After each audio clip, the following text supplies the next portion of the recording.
Hello and welcome to the Daily Aus. I'm Billi. I'm Sam. Earlier this week, Independent Senator Fatima Payman accused One Nation Senator Pauline Hanson of racism. If that is not racist, what is it? Oh, it's not racist. Oh, somebody bring the dictionary because Senator Hanson does not know the definition of racism. The videos of Payman and Hanson went viral online and have since resulted in another senator, Lidia Thorpe, being suspended from the Senate. It came after Hanson tried to refer Payman to a committee on the basis of her holding dual citizenship and thus being ineligible to sit in Parliament. Sam, when I saw this happening or unfolding on Wednesday, there were so many headline-grabbing moments that really captured the attention of people on social media.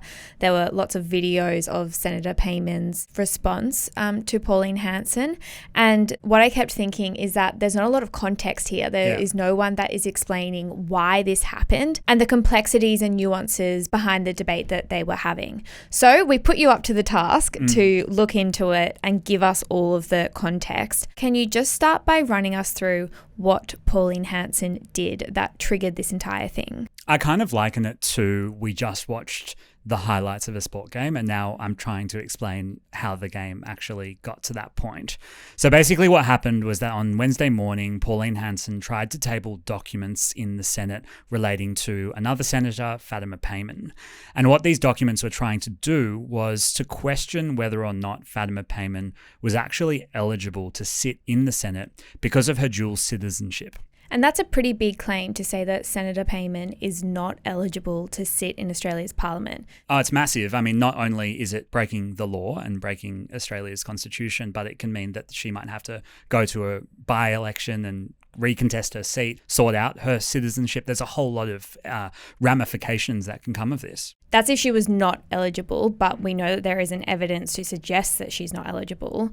Do you want to just take us through this dual citizenship issue? Basically, if you open Australia's constitution, which we do often, all the time, Section 44 says that foreign citizens and dual citizens can't sit in Parliament. So basically what that means in real life is that if you're looking to run for a seat in the Australian Parliament in either of the houses, but you're also a dual citizen of both Australia and, let's say, the UK, you are immediately ineligible to run.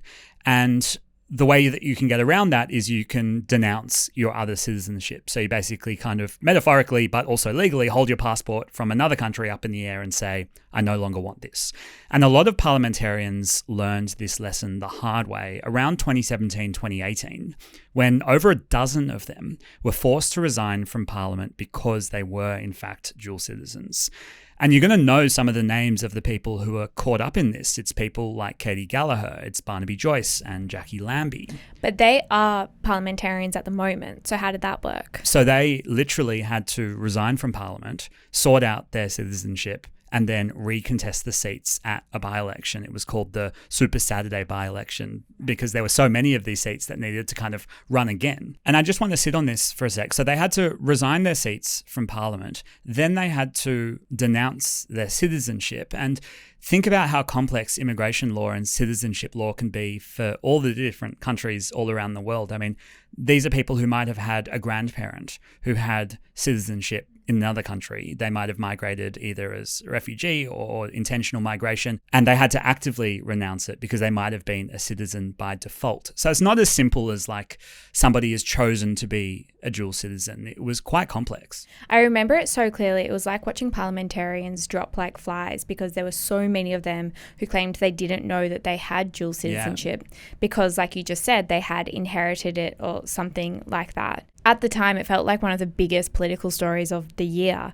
but I haven't really heard anyone talk about it in such a long time, which is why it was surprising that this came up this week. So do you want to just go through why we are talking about it now? Well, I think the reason we didn't hear about this story for so many years after that big event was that all major parties and all independents in Parliament kind of did a bit of an audit. They got everybody in line and made sure that everybody didn't have secret dual citizenships that they didn't know about. And that's why I think this story kind of disappeared for a bit. But the reason we're talking about it today is because, as I said earlier, Pauline Hanson has accused Fatima Payman of being ineligible. So this all started earlier this year. Fatima Payman resigned from the Labor Party, the government, and later announced she's going to be launching her own party, which she's now done. Now, on the day that Payman announced her new party, Pauline Hanson wrote a letter to Prime Minister Anthony Albanese asking him to consider what she described as an urgent matter in regards to Payman's eligibility to sit in Parliament as a senator. And in a post that she put on social media where she enclosed the letter she sent to the PM, Pauline Hanson said that there are serious questions about her eligibility to serve as a senator due to her dual citizenship. And just to be clear, Fatima Payman is a dual citizen, but I think that there's a little bit more context and nuance to why she hasn't been able to renounce that dual citizenship. As I think, Billi, there always is. So Payman was born in Afghanistan and she came to Australia in 2003 and she was later granted Australian citizenship. And when she was running for Parliament at the last election, remember, this is her first term in Parliament. And at the time she was running as a Labor senator, but she's now an independent senator. Exactly. But these rules apply to everyone, no matter which party you're in. So she said she had approached the Afghanistan embassy in Australia in 2021 in preparation for her intention to run for office. And that was when she was going to renounce her citizenship. But she said that her request hadn't been finalised because the embassy couldn't contact the government in Afghanistan after the Taliban took power and Kabul fell. And at the time, she said she had taken all reasonable steps to renounce her citizenship, but that she couldn't actually do anything else, almost on like a administrative or practical level, given the political situation in Afghanistan. So the election in which she was elected as a senator was in 2022. We're now at the end of 2024. Yeah. So what happened that it is now coming up this week? Why did Pauline Hanson choose now to question her eligibility? Well, we don't really know the key driver for Pauline Hanson to pick now as the opportunity, but what Pauline Hanson is asking for is a full investigation into Fatima Payman's eligibility to sit in the Parliament. She told the Chamber earlier this week that she wants the matter to be referred to a committee, and she wanted to table documents in reference to that.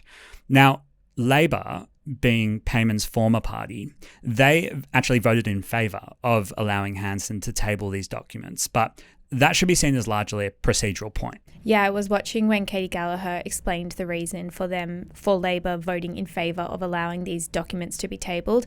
And she really emphasised that it was just a procedural thing. It wasn't because they supported the content of those documents. Yeah. But it was during this sitting in the Senate that we then saw Fatima Payman stand up and accuse Hansen of being racist. And that's some of the audio that you heard that I played for you at the beginning of the episode. I also want to paint the picture for you physically. They are so close to each other in the Senate in terms of where they're sitting. So this is not somebody shouting across the chamber. They're almost, a metre away from each other. Because they're both on the crossbench. Exactly. And that was when Fatima Payman accused Pauline Hanson of being a racist. I want to play a little bit more of what she said. All that Senator Hanson does in this place is spread hatred, spread division, and it's outrageous.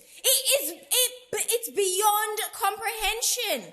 The racism and comments and quotes that you've made in the past. Senator Hanson. I want to withdraw that racism. Okay, so Pauline Hanson said she thinks Fatima Payman should be investigated for being a dual citizen. And Fatima Payman said that Pauline Hanson is racist. What happened next? How did we get to Lidia Thorpe being involved in this? Well, then comes, you're right, the Lidia Thorpe incident. Lidia Thorpe sits alongside Payman on the crossbench as an independent senator. And Thorpe, in a show of support for Payman, tore up Pauline Hanson's documents and threw them at her before exiting the chamber and giving Parliament the middle finger as she left. Now, as that was one of the moments that went really viral on social media, and some of the photography around even, the middle finger up as she was walking out. That all created an environment in the Senate that the Senate decided to suspend Thorpe for for the remainder of the sitting week. And that was backed by Labor, the Coalition, and some of the crossbenchers. The Greens did vote against it. And it basically just meant that for one day, which was yesterday, Thorpe wasn't able to engage in debate or cast a vote on any piece of legislation. And now it's a particularly significant day yesterday because it was also the last day of the year that Parliament will sit. There was something like 33 bills that they were trying to pass. It was a really busy day in Parliament, and essentially you can think about it as Lidia Thorpe got a yellow card for the most important 10 minutes of the game, in some respects. Now, later on in the evening on Wednesday night, although Hansen had been able to table her documents, the vote to refer Payman's citizenship to a further inquiry for further investigation, that actually failed. Okay, so that kind of puts the question about the eligibility of Fatima Payman's citizenship to a side. That's basically on pause and not being pursued. Yeah. But we still have Lidia Thorpe, like you said, she had been suspended. How did she respond to that suspension? It's a big thing for somebody to be suspended from Parliament. I mean, these are representatives of Australia in a house that we can all watch on TV. To not be in that house and to be removed from that house is a big move. And in interviews with media yesterday, Thorpe was making the point about the context of what she was responding to. She said, "They are quick to punish the black woman here all the time for calling it out, but I'm responding to racism, and that is what they need to focus on." She said that she wears disciplinary colonial action like a badge of honour, and that she was also referring there to the other censure motion against her, which happened after she protested the King during his visit to Australian Parliament only a couple of weeks ago. She called Hansen a convicted racist and said the One Nation senator, quote, baits me regularly with racial taunts. So it's getting quite nasty. Both Lidia Thorpe and Fatima Payman used that phrase convicted racist when they were talking about Pauline Hanson, with the important word there being convicted. Do you want to just explain why they can use that phrase convicted racist? Yeah, and we did a podcast on this case as well. I'll put it in the show notes if you want to kind of take a deep dive into that specific court case. But in short, earlier this month, so really not that long ago, Pauline Hanson lost a federal court case brought by Greens Senator Marine Faruqi, who is a Muslim woman who migrated to Australia from Pakistan in the early 1990s. And soon after the Queen died, so back in September of 2022, Faruqi posted to social media saying, "Condolences to those who mourn the Queen. I cannot mourn the leader of a racist empire built on stolen lives, land, and wealth of colonised people." Now, Hansen responded to a post telling her to piss off back to Pakistan. Faruqi then accused Hansen of breaching the Racial Discrimination Act, and the T's and C's of that law is basically you're not allowed to do anything in public that can offend, insult, humiliate, or intimidate someone on the basis of their race, colour, or national or ethnic origin. That went all the way up to the federal court, and the federal court found that Hansen's post was indeed racist, anti-immigrant, and anti-Muslim. And as part of the judgment, they spent a lot of time reflecting on the pattern of racist comments that Pauline Hanson has made in public life over the last couple of decades. Not much happened from that case besides for the fact that Hansen had to pay Faruqi's legal fees. She had to remove the original post, and Hansen does plan to appeal this. Okay, a lot to get through, like we said at the start. It's a very complex, a very nuanced conversation. Do you want to just wrap it all up, bring all the pieces together, and tell us where we stand right now? Well, it's all very odd timing because the parliamentary sitting calendar is finished. And so we don't have more Parliament to watch Lidia Thorpe be suspended from because it's kind of done. So we're expecting Parliament to resume early in the new year. We are expecting an election to be called as well.